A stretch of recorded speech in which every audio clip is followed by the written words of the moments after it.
नमस्कार, मैं सुरांधा आप सभी दर्शकों का अन्नदाता कार्यक्रम में स्वागत करती हूं। आज मैं आपसे जो मसूर की खेती है लेंटिल के बारे में बात करेंगे। उसमें जो सावधानी है वो कैसे उसके उत्पादन को और उसकी उत्पादकता को बढ़ाएं, इसके लिए कौन कौन सी बातों को ध्यान में रखें, ये आप लोगों के लिए काफ़ी लाभप्रद हो। तो जो हम बात करते हैं कि जितने भी दलहन फसल हैं, जो पल्सेज क्रॉप हैं, हमारे मिट्टी की उत्पादकता को बढ़ाने में तो हेल्पफुल होती ही है, साथ में हमारा जो पल्सेज का जो डिफिसिट है हमारे देश में, उसको भी पूरा करने के लिए जो ये एक अच्छी फसल हो सकती है और कम लागत में इसकी हम खेती कर सकते हैं, जिसमें कि बहुत ज़्यादा सिंचाई की आवश्यकता नहीं होता है। मसूर की फसल से अधिक उत्पादन लेने के लिए जरूरी है कि इसकी नई एवं उन्नत प्रजातियों का चयन कर इसकी खेती की जाए। इसीलिए वैज्ञानिकों के अथक प्रयास से मसूर की विभिन्न उन्नतशील एवं रोगरोधी प्रजातियां विकसित की जा चुकी हैं। बीज सदा विश्वसनीय संस्था से ही खरीदना चाहिए और प्रत्येक तीसरे चौथे वर्ष अपना बीज बदलते रहना जरूरी है, जिससे दूसरे प्रजातियों के बीजों का मिश्रण के कारण बीजों की गुणवत्ता प्रभावित न हो। इसके लिए भौतिक शुद्धता, अंकुरण क्षमता, समान आकार के बीज एवं रोग मुक्त बीजों के चयन पर ध्यान देना चाहिए। तो इसमें जो मसूर में हम करते हैं, सबसे पहले जो हम ध्यान रखें कि हमारा जो बीज का जो वैरायटी है वो सिलेक्शन अच्छा हो। तो इसमें वैभव और ये पूसा वैभव जो वैरायटी है वो अच्छी हो सकती है, पूसा अगेती ये अच्छी हो सकती है। तो PL 639 है, PL 406 है, ये सब किस्में जो है मसूर की, इसका आप इस्तेमाल कर सकते हैं। और ये हम जो बात कर रहे थे पूसा अगेती की, ये एक बायोफोर्टिफाइड सीड है जो आयरन रिच है। अब जो है इसमें प्रबंधन और ये इनकी बात करते हैं, तो इसमें बीज को उपचारित करना, उसके लिए कोई भी दलहन फसल जब हम लेते हैं तो उसमें हम उसको राइजोबियम कल्चर से जो है जीवाणु खाद जो है उससे उपचारित करें। और राइजोबियम कल्चर का इस्तेमाल करने से ये होगा कि उसमें जो बहुत सारे जैविक गुण हैं उसका विकास होगा और हमारे फसलों का उत्पादन अच्छा हो सकता है। राइजोबियम का एक पैकेट 10 किलोग्राम बीज के लिए पर्याप्त होता है। 50 ग्राम गुड़ अथवा चीनी को आधा लीटर पानी में घोलकर उबाल लें और ठंडा होने पर एक पैकेट राइजोबियम कल्चर मिला दें और 10 किलोग्राम बीज डालकर अच्छी तरह से मिलाएं। उपचारित बीजों को कुछ देर छाया में सुखा लें। बीज जनित रोगों से बचाव हेतु थीरम 2 ग्राम के साथ कार्बेंडाजिम 1 ग्राम दवा से प्रति किलोग्राम बीज को बोने से पूर्व शोधित कर लेना चाहिए। बीज शोधन राइजोबियम कल्चर से उपचारित करने के पूर्व ही कर लेना चाहिए।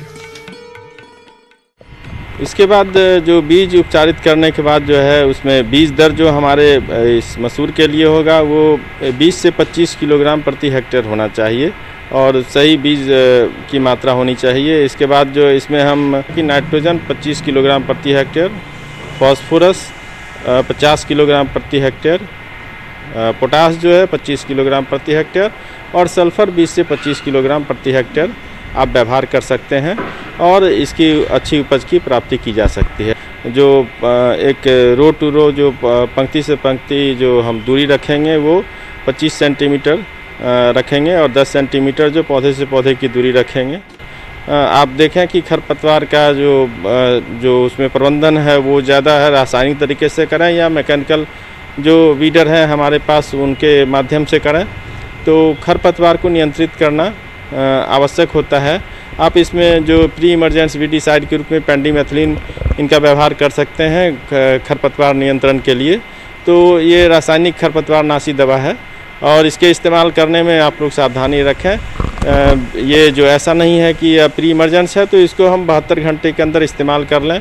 लगाने से बीज लगाने के 72 घंटे के अंदर इस प्री इमरजेंस वीडिसाइड पेंडिमेथिलिन का इस्तेमाल करने से वो लाभप्रद होता है। तो खरपतवार नियंत्रण के लिए आप इन चीज़ों का ध्यान रखें। जो इसमें एक चीज़ है कि सिंचाई का जो है एक से अगर आपके पास सिंचाई है तो एक सिंचाई जो हमें ज़रूरत होती है वो 25 से 35 दिनों के बीच में, उस वक्त एक सिंचाई आप कर दें तो इसकी अच्छी उपज की प्राप्ति हो सकती है। अगर दूसरी सिंचाई आप दे सकते हैं तो लगभग 60 से 70 दिनों तक की जब फसल रहती है उस वक्त आप दूसरी सिंचाई दें और अच्छी उपज की प्राप्ति कर सकते हैं। किसान भाइयों, आज हम टमाटर की खेती के बारे में चर्चा करना चाहेंगे।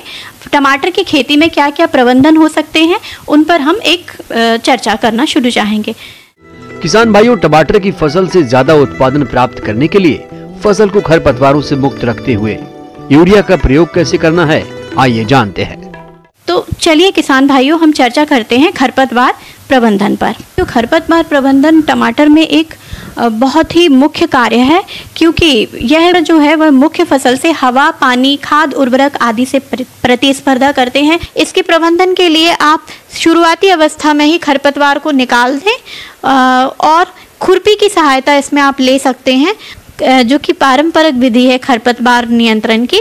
तो इस तरह आप खरपतवार पर कंट्रोल या उस पर नियंत्रण कर सकते हैं। किसान भाइयों, अब हम इसके उर्वरक प्रबंधन पर विस्तार पूर्वक चर्चा करेंगे। पोषक तत्व हैं, यह बहुत ही ज़्यादा उपयोगी हैं किसी भी फसल के लिए। किसान भाइयों, नाइट्रोजन का जो हम उपयोग है, हम बेसल डोज के रूप में भी इस्तेमाल कर सकते हैं और 30 से 45 दिन के अंतराल में 3 बार हम अपनी जब तक हमारी फसल है उसमें स्लिप्ट के रूप में भी दे सकते हैं, टुकड़े टुकड़े के रूप में दे सकते हैं। टमाटर की फसल का उचित विकास हो, इसके लिए जल निकास की व्यवस्था कर सिंचाई किस तरह से करें, आइए जान लेते हैं। किसान भाइयों, अब हम चर्चा करेंगे जल प्रबंधन के ऊपर। जैसा कि हम जान रहे हैं कि इस समय बारिश बहुत ज़्यादा हुई है, तो किसान भाइयों को बरसात की वजह से फसल में काफ़ी नुकसान पहुंचा हुआ है। जल निकास की उत्तम व्यवस्था होना अति अनिवार्य है। किसान भाइयों, हम गेती फावड़े का इस्तेमाल करके नालियाँ बना सकते हैं, नालियाँ काट सकते हैं, जिससे कि जो अतिरिक्त पानी हमारे खेत में इकट्ठा हो गया है उसको निकाला जा सके और जो जल भराव की समस्या है उस पर निदान प्राप्त हो सके। खेती में सिंचाई की बात करें तो अगर बरसात जहाँ पर समय समय पर होती है वहाँ पर आपको अलग से सिंचाई करने की आवश्यकता नहीं होती है, लेकिन अगर आपका ठंड का और गर्मी का मौसम है तो आपको 10 से 15 दिन के अंतरालों में पानी देना अनिवार्य होगा। टमाटर की फसल में रस चूसक कीटों द्वारा विषाणु रोग को फैलाया जाता है, तो आप इनके नियंत्रण के लिए क्या करें, ये भी जान लेते हैं। अब हम टमाटर की खेती में कीट प्रबंधन के ऊपर बात करते हैं, चर्चा करते हैं। किसान भाई, टमाटर में मुख्य रूप से सफ़ेद मक्खी, एफिड, जैसेट आदि लगते हैं। सफ़ेद मक्खी जो है एक रस चूसक कीट है, जो कि विषाणु को वह एक पौधे से दूसरे पौधे पर फैलाती है। जो रोग ग्रसित पौधा होता है वह जो हमारे स्वस्थ पौधे होते हैं उनको भी रोग ग्रसित कर देता है। इसके लक्षण क्या होते हैं कि पौधे की जो पत्तियां होती हैं टेढ़ी मेढ़ी पत्तियां होने लगती हैं। तो यदि किसान भाई आप अपने पौधों को इस तरह के लक्षण नज़र आए तो उसमें आप सबसे पहले क्या कर सकते हैं कि जो रोग ग्रसित पौधा है उसको उखाड़ कर खेत के बाहर उसे आप फेंक दें। और दूसरा ये कर सकते हैं कि पीली चिपचिपे प्रपंच या फिर येलो ट्रैप जो होते हैं, ये 10 से 12 प्रति एकड़ की दर से हम इसको लगा देते हैं। और किसान भाइयों, अब हम इसकी रासायनिक नियंत्रण के बारे में चर्चा करना चाहेंगे। तो इसके लिए आप इमिडाक्लोप्रिड जो एक दवाई उपलब्ध होती है उसकी 1 मिलीलीटर मात्रा 3 लीटर पानी में घोलकर इस पर पौधे के ऊपर छिड़काव करें और उसे पौधे को पूरा तरबदर कर दें। किसान भाइयों, टमाटर की फसल में फल छेदक कीट का प्रकोप होने पर नियंत्रण किस तरह से करें, आइए जानते हैं। किसान भाइयों, अब हम फ्रूट बोरर या फल छेदक कीट के बारे में चर्चा करते हैं। फल छेदक कीट जो है वह उसकी सबसे ज़्यादा जो नुकसान पहुंचाती है वह उसकी लार्वी होती है। यह लार्वी क्या होती है, टमाटर में आधी अंदर आधी बाहर होती है। यह जब अंदर जाती है टमाटर में तो वह अपना मल वहाँ छोड़ देती है, जिससे कि जो टमाटर होता है वो अंदर से पूरा धीरे धीरे सड़ने लगता है। टमाटर जो है देखने में भी आपको आकर्षक नहीं नज़र आएगा, उसमें छेद हो जाते हैं। इसके लिए हम वही जो लाइट ट्रैप का इस्तेमाल भी कर सकते हैं। इसमें हम 5 से 6 फेरोमोन ट्रैप 1 एकड़ में लगा सकते हैं। इसके अलावा रसायन अगर हम विधि इस्तेमाल करना चाहते हैं तो रासायनिक में हम एंडोकार्प 1 मिलीलीटर जो दवा है 1 लीटर पानी में घोलकर इसमें पौधे को पूरी तरह से छिड़काव कर सकते हैं और पूरी तरीके से तरबदर कर सकते हैं। तो वो जो प्रकोप होता है फल छेदक कीटक का, तो उससे हम निजात पा सकते हैं। मौसम के अनुसार प्रबंधनों पर ही टिकी है आपकी खेती बाड़ी, इसलिए मौसम पूर्वानुमान और उस पर आधारित साप्ताहिक कृषि सलाह इस प्रकार है। ग्रामीण कृषि मौसम सेवा, जिला कृषि मौसम इकाई, कृषि विज्ञान केंद्र संगरिया द्वारा प्रेषित मौसम पूर्वानुमान के आधार पर किसान भाइयों को सलाह दी जाती है कि मौसम पूर्वानुमान को देखते हुए क्षेत्रीय मौसम कृषि विज्ञान केंद्र जयपुर द्वारा दिए गए मौसम पूर्वानुमान के अनुसार हनुमानगढ़ जिले के किसान भाइयों को सलाह दी जाती है कि अगले 5 दिनों में दिन में मुख्य रूप से धूप और शुष्क मौसम रहने की संभावना है। पराली को जलाए बिना इसका कई कार्यों में उपयोग करें। पराली को जमीन में मिलाकर खाद के रूप में प्रयोग करें। मशरूम उत्पादन के बेस के रूप में पराली का इस्तेमाल करें। किसानों को सलाह दी जाती है कि पराली को दूसरे कार्यों में प्रयोग करें। इससे प्रदूषण पर अंकुश होने के साथ साथ जमीन की उर्वरा शक्ति क्षीण होने से बचेगी और पराली का सदुपयोग होगा। किसानों को खेत में खरीफ फसलों जैसे धान के अवशेषों को न जलाने की सलाह दी जाती है। किसान चारे की फसल के लिए बरसीम की बुआई करें। इसके लिए उन्नत किस्म मशकाबी, बरदान आदि का उपयोग करें। बरसीम के लिए बीज दर 6 से 7 किलोग्राम प्रति बीघा की दर से उपयोग करें। जई की बुआई के लिए अक्टूबर मध्य से मध्य नवंबर तक का समय अनुकूल रहता है। इसके लिए JHO 822, cantt OS 6, OS 9, HF 114, S 2688 आदि किस्मों का प्रयोग कर सकते हैं।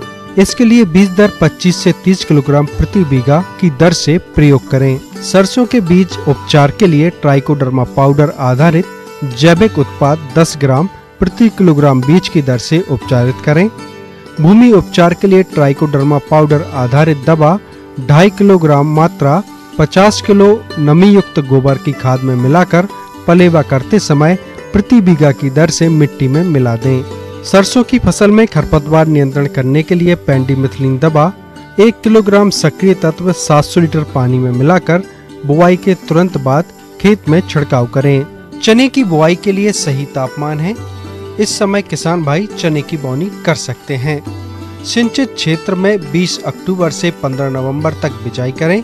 इसके लिए बीज दर 15 किलोग्राम प्रति बीघा की दर से तथा काबुली चना में 25 किलोग्राम प्रति बीघा की दर से प्रयोग करें। जिन क्षेत्रों में दीमक कीट की समस्या हो वहां पर बुआई से पूर्व बीजों को क्लोरोपाइरिफास 4 मिलीलीटर या इमिडाक्लोरोपिड 5 ग्राम दवा से प्रति किलोग्राम बीज को उपचारित करके ही बीजों की बोनी करें। नींबू वर्गीय फलों को गिरने से रोकने के लिए 2,4-D सोडियम नामक 5 ग्राम 500 लीटर पानी में घोल बनाकर प्रति एकड़ की दर से छिड़काव करें।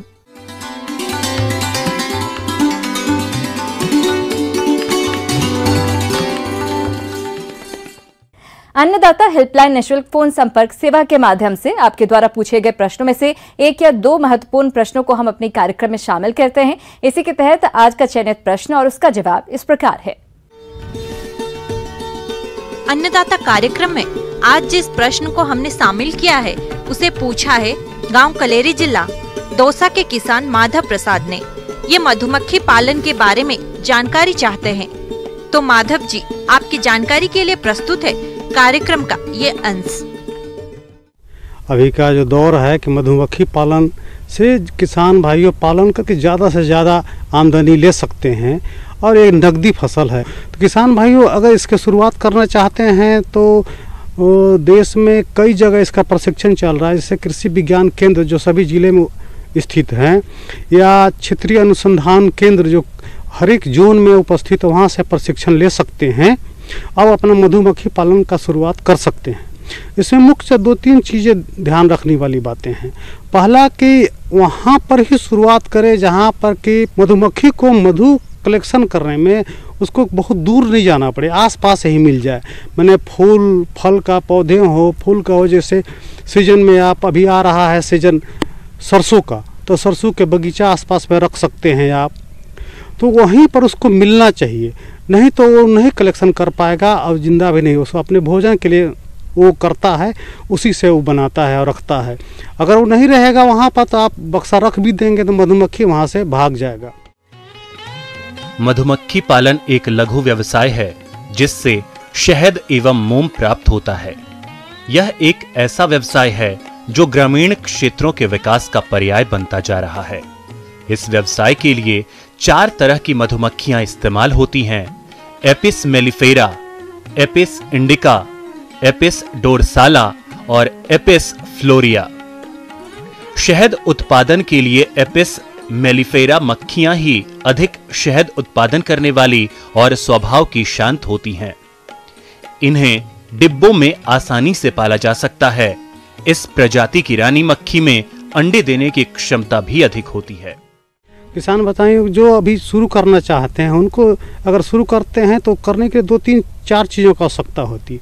पहला आवश्यकता है कि उनको कि आपको कम से कम 2 बक्से से शुरुआत करनी होगी, 2 बक्से शुरुआत करनी।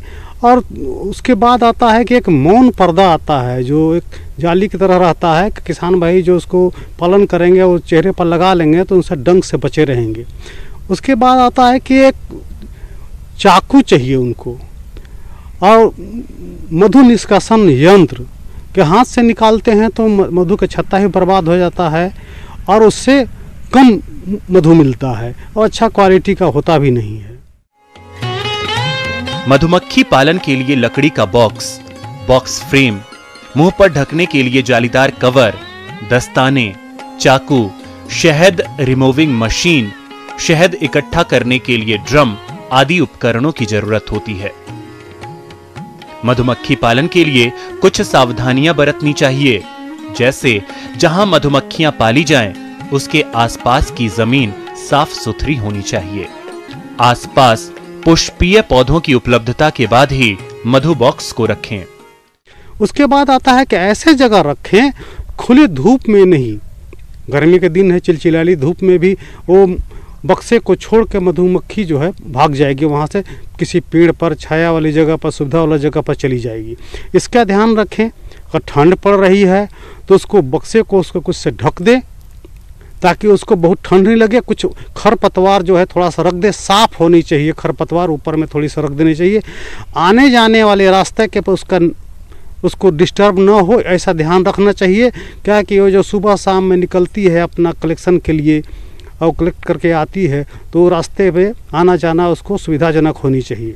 और यह भी ध्यान रखें कि अगर दीमक वाली जगह पर नहीं रखें, दीमक चिट्टी अंदर घुस जाता है और बक्से में कब्जा कर लेता है और वहाँ से मधुमक्खी जो है छत्ते को छोड़ करके वहाँ से निकल जाती है, कहीं पेड़ पर आसपास के पेड़ में चली जाती है। इसका ध्यान रखें। बड़े चींटे, मोम भक्षक कीड़े, छिपकली, चूहे, गिरगिट तथा भालू मधुमक्खियों के दुश्मन हैं। इनसे बचाव के लिए किसानों को पर्याप्त बचाव उपाय अपनाने चाहिए।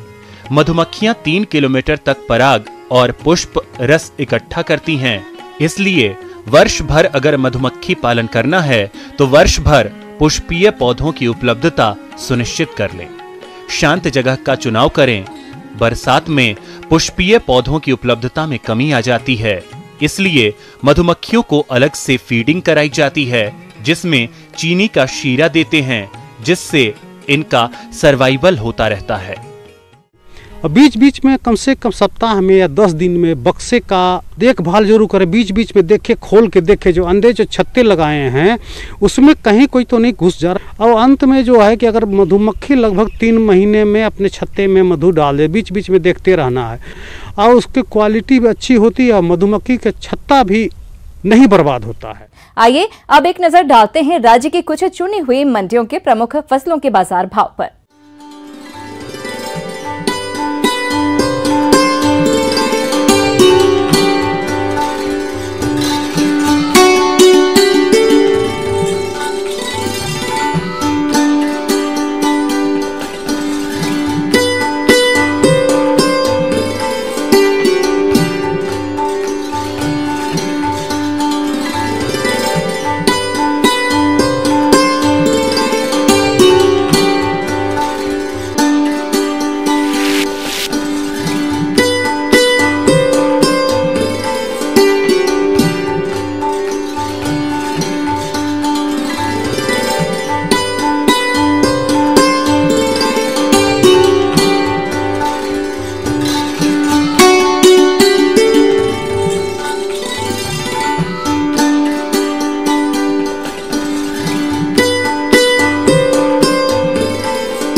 किसान भाइयों, अन्नदाता आपकी सेवा के लिए संकल्परत है। कृषि संबंधित समस्या एवं सुझावों के लिए आप हमें इस पते पर संपर्क कर सकते हैं।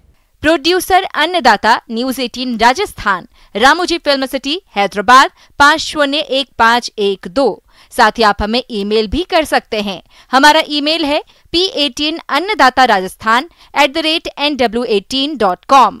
इसके अतिरिक्त आप हमें निःशुल्क हेल्पलाइन नंबर 180041921555 पर सोमवार से शनिवार सुबह 10 बजे से शाम 4 बजे के बीच संपर्क कर सकते हैं।